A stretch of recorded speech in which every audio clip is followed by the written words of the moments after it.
La verdad que ha hecho libre al hombre, la verdad que ha sido dada en Jesús, la verdad que nos llamó para nuestra vocación, para entrar en el reino del Señor.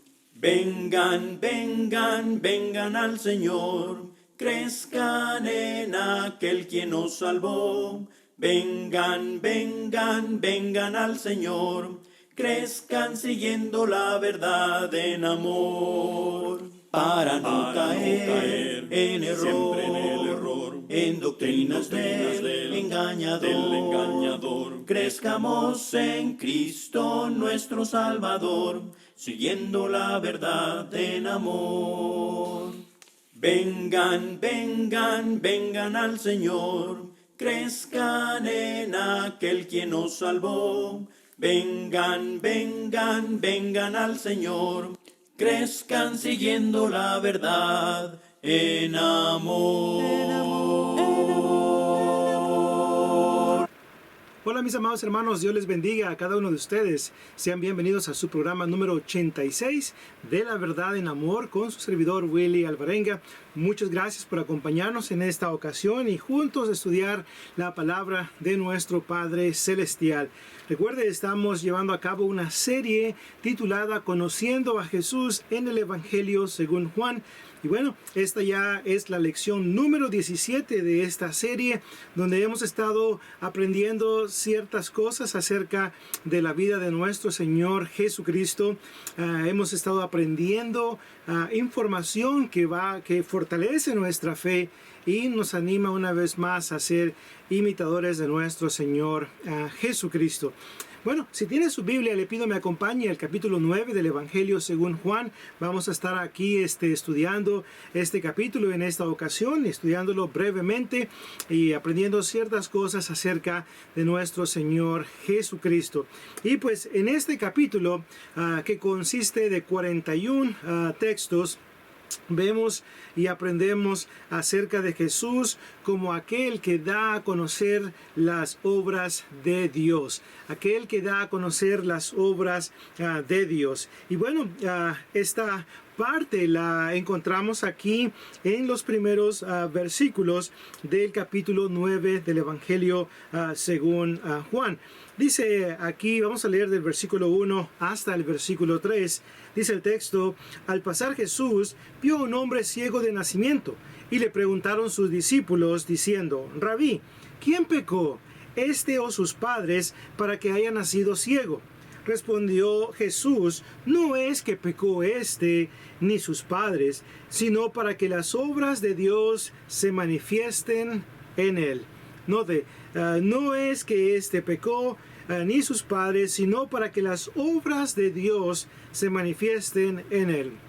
Así es, Jesús es aquel personaje, es aquel ser que da a conocer las obras de Dios. Bueno, todo este capítulo prácticamente trata con la señal donde Jesús le restaura la vista a un hombre ciego de nacimiento, lo cual implica que este hombre nunca había podido ver porque estaba ciego de nacimiento. Ahora vemos al principio cómo los discípulos le preguntan a Jesús: Señor, ¿quién fue el que pecó, este o sus padres, para que haya nacido ciego? Se refieren al maestro como rabí y le preguntan: ¿quién fue el que pecó para que este hombre naciera ciego? ¿Fue él o fueron sus padres? Bueno, esta era la mentalidad o la creencia en aquellos tiempos por parte de los judíos. Ellos creían que si alguna persona, ¿verdad?, pues tenía una enfermedad, si una persona nacía con una enfermedad, ya sea sus padres o ellos mismos, ¿verdad?, por los hijos, habían pecado. Y bueno, esto nos recuerda, si usted recuerda la historia de Job, vemos cómo los amigos de Job llegaron a la conclusión de que Job tenía la sarna que le había venido a su cuerpo, el sufrimiento que le había venido a su cuerpo y a su vida. Todo esto le sobrevino por causa de su pecado que Job tenía. esta fue la conclusión a la que sus amigos llegaron. Ellos tenían esa mentalidad. Y al parecer podemos ver en esta narrativa de cómo estos judíos o los discípulos de Jesús tenían ese pensamiento de que alguien en la familia había pecado y por eso pues le había venido esta enfermedad. Recordemos que ese no es el caso. Es más, en el Antiguo Testamento, si usted recuerda Ezequiel capítulo 18 y versículo 4 y versículo 20, dice que ni el Hijo llevará el pecado del Padre, ni el Padre llevará el pecado del Hijo. El alma que pecare, esa morirá. Así que pues el pecado, ¿verdad? Pues no se transfiere, no se hereda de persona a persona. Y Jesucristo le aclara a los discípulos y les dice, no es que pecó este hombre ni sus padres, sino para que las obras de Dios se manifiesten en él. Es decir, esta situación de este hombre que había nacido ciego, esa situación, esta oportunidad iba a presentarse para dar a conocer una vez más la obra de Dios, el poder de Dios en esta persona. Así que esto en la providencia de Dios se había llevado a cabo, había llegado a tal momento donde se presentaba la oportunidad para que Jesucristo diese a conocer las obras de Dios. Recuerde que esa persona creyó en Jesús después de que él recuperó pues la vista. Muchos más creyeron en Jesús.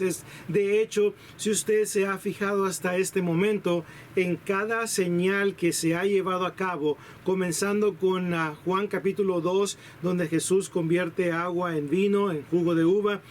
Versículo 11 dice, sus discípulos creyeron en él. Luego después, ¿verdad? Pues en el capítulo 4, cuando Jesús sana al hijo de un noble, de un oficial, también, ¿verdad? Pues muchos creyeron. Cuando Jesús sanó al paralítico, en el capítulo 5, muchos creyeron. Cuando Jesús proveyó alimentación para 5,000 varones, una vez más, muchos creyeron. Cuando Jesús caminó sobre el agua, en el capítulo 6, sus discípulos creyeron. Ahora estamos aquí en el capítulo 9, donde Jesús lleva a cabo también, ¿verdad? Pues esta señal. Y vemos también el mismo resultado. Personas creyendo en Jesús. Porque ese es el propósito de las señales. Producir fe en las personas. Recuerde, pues el tema central que hemos estado enfatizando a través de esta serie. Juan 20, 30 y 31 dice, y muchas otras señales hizo Jesús en presencia de sus discípulos, las cuales no están escritas, pero estas se han escrito para que creáis que Jesús es el Hijo de Dios. Así que pues ese es el propósito de estas señales. Ahora, una vez más, Jesucristo enfatiza en el versículo 4, me es necesario hacer las obras del que me envió, entre tanto que el día dura. La noche viene cuando nadie puede trabajar. Así que vemos una vez más cómo Jesucristo le enfatiza a sus discípulos que es necesario llevar a cabo las obras de, una vez más, del Padre. El Padre envió a su Hijo Jesucristo al mundo para llevar a cabo estas obras, para llevar a cabo estas señales que iban a ayudar a las personas a creer en Jesucristo como el Hijo de Dios.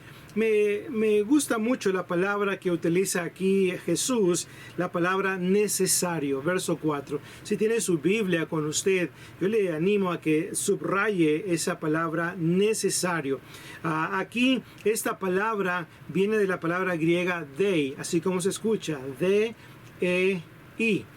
D de dedo, E-I, dei.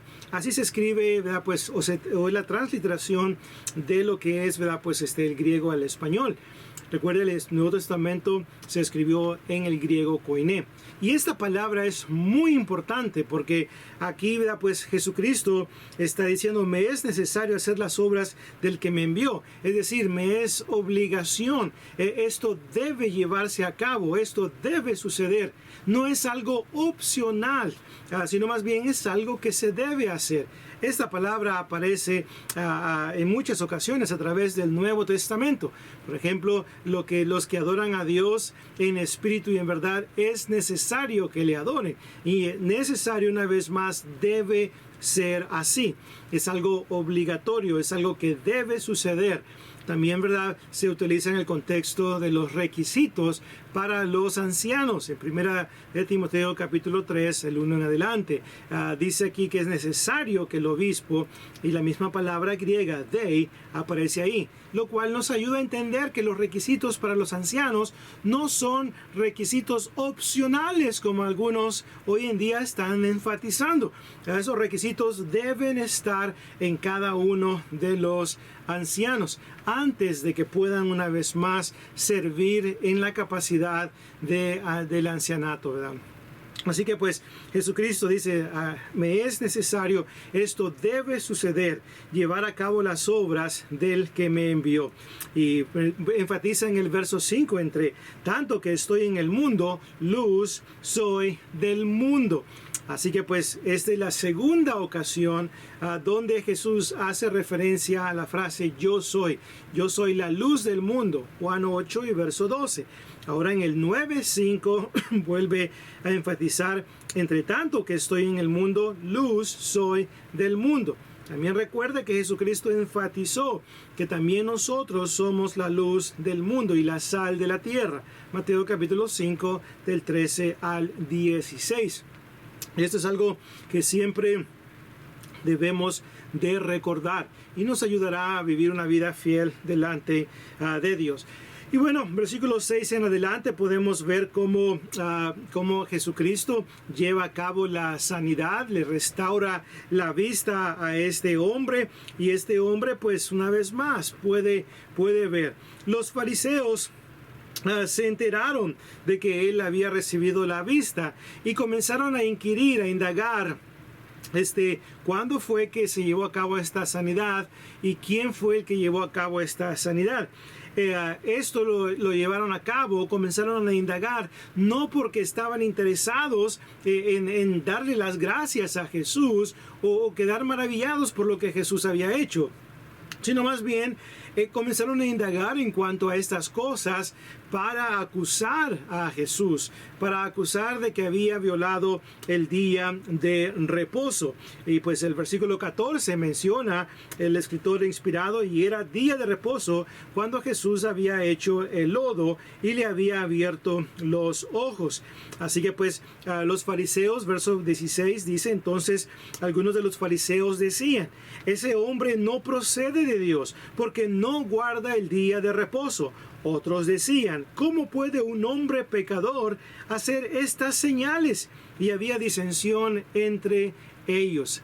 Es triste cómo estos fariseos estaban más interesados, más preocupados en lo que es el día de reposo que en el bien que se le había hecho a este hombre que recibió una vez más la vista.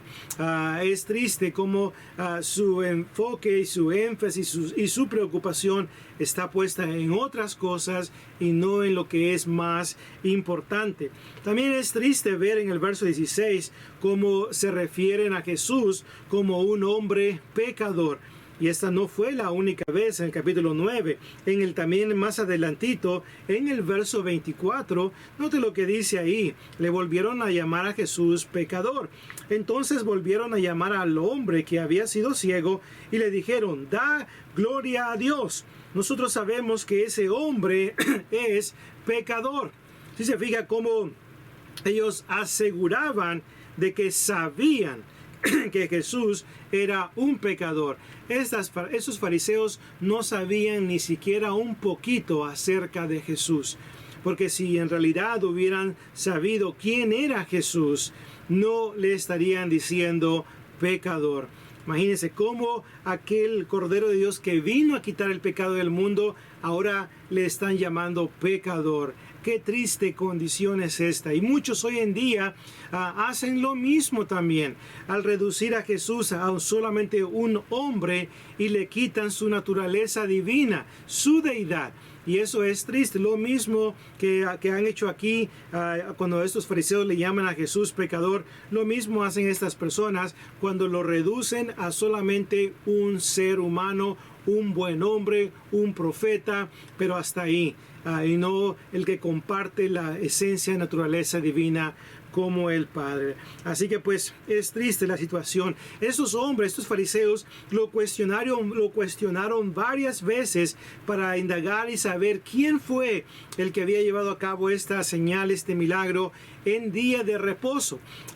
Le preguntaron varias veces. Es más, de hecho, le hablaron a sus padres y le preguntaron a sus padres acerca de esta sanidad. A lo mejor los padres ya sabían que Jesús es el que había sanado, ¿verdad? Pues a este hombre, y por eso pues no quisieron responder de una manera correcta. Ahora, si usted se fija en el versículo 19, bueno, el versículo 18, pero los judíos no creían que él había sido ciego y que había recibido la vista, hasta que llamaron a los padres del que había recibido la vista. Verso 19, y les preguntaron diciendo: ¿es este vuestro hijo, el que vosotros decís que nació ciego? ¿Cómo pues ve ahora? Sus padres respondieron y le dijeron: sabemos que este es nuestro hijo y que nació ciego, pero cómo vea ahora no lo sabemos, o quién le haya abierto los ojos. Sobre nosotros tampoco lo sabemos. Edad tiene, preguntadle a él. Él hablará por sí mismo. Y una vez más, ahora, esto es lo que hacen sus padres, porque ellos sabían que si alguien confesaba que Jesucristo, alguien confesaba a Jesucristo, iba a ser expulsado de la sinagoga, ¿verdad? Y esto, pues, es algo muy triste de cómo algunos, ¿verdad? Pues actúan de esa manera. Dice el verso 22, esto dijeron sus padres porque tenían miedo de los judíos, por cuanto los judíos ya habían acordado que si alguno confesase que Jesús era el Mesías, fuera expulsado de la sinagoga.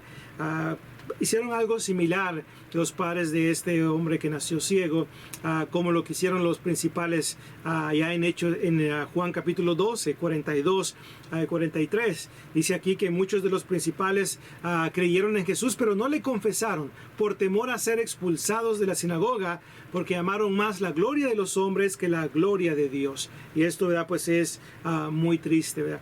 Así que pues muchos se avergüenzan de Jesús, muchos tienen miedo de dar a conocer que son cristianos, que son seguidores de Cristo, por temor a lo que van a decir las demás personas.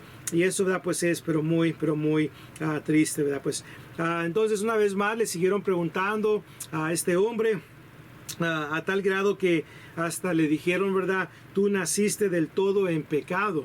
Acusaron al hombre que había sido, ¿verdad? Pues sanado, lo acusaron una vez más de haber nacido en pecado. Ahora Jesucristo, note lo que dice versículos 35 en adelante.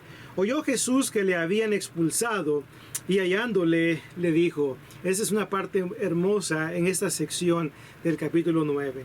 La pregunta que Cristo hace es: ¿crees tú en el Hijo de Dios? ¿Crees tú en el Hijo de Dios? Respondió él, el ciego, y dijo: ¿quién es, Señor, para que crea en él? Le dijo Jesús: pues le has visto, y el que habla contigo, él es. Donde aquí Jesús afirma que es el Hijo de Dios. Y él dijo: creo, Señor, y le adoró. Dijo Jesús: para juicio he venido yo a este mundo, para que los que no ven, vean, y los que ven sean cegados. Entonces algunos de los fariseos que estaban con él, al oír esto, le dijeron: ¿acaso nosotros somos también ciegos? Jesús les respondió: si fuerais ciegos, no tendríais pecado, mas ahora, porque decís, vemos, vuestro pecado permanece. Obviamente Jesús estaba refiriendo a una ceguera espiritual. Estaban ciegos espiritualmente hablando, porque estos fariseos no querían creer en Jesús. Estos judíos no querían poner su fe en Jesús, aceptar quién era Jesús. Si se fija usted, la actitud del ciego, del hombre que fue ciego, su actitud es: creo, Señor, y le adoró. Adoró una vez más, le mostró ese respeto, esa reverencia a Jesús, creyó en Jesús, mientras que los fariseos simplemente no quisieron hacer eso. Continuaron rechazando una y otra vez a nuestro Señor Jesucristo. Rehusaron creer en la evidencia que estaba delante de ellos. Evidencia tras evidencia, milagro tras milagro, señal tras señal. Todo esto se llevó a cabo delante de sus ojos muchas veces, y aún así no creyeron. No creyeron en Jesús. No adoptaron la actitud de este hombre que había sido ciego.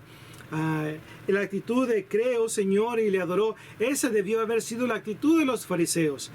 Después de que le preguntaron varias veces al hombre que había sido ciego quién lo había sanado y todo lo demás, ellos debieron de haber creído en Jesús, debieron de haber creído en el poder de Jesús, pero lamentablemente rehusaron hacerlo. Y esto es muy, pero muy triste. ¿Cuántos hoy en día han tenido la oportunidad de poder ver la evidencia en las Escrituras, de poder ver la evidencia en la palabra de Dios, de tener todo lo necesario para poder creer en Jesús, y todavía una vez más no quieren hacerlo? Todavía no quieren venir a Jesús, todavía no quieren aceptar a quién es Jesús, no quieren aceptar que Jesús es el Hijo de Dios, no quieren aceptar la deidad de Jesús, no quieren aceptar de que Él vino a dar a conocer las obras de Dios. No quieren aceptar estas cosas y mejor se complacen en rechazar y permanecer en la incredulidad.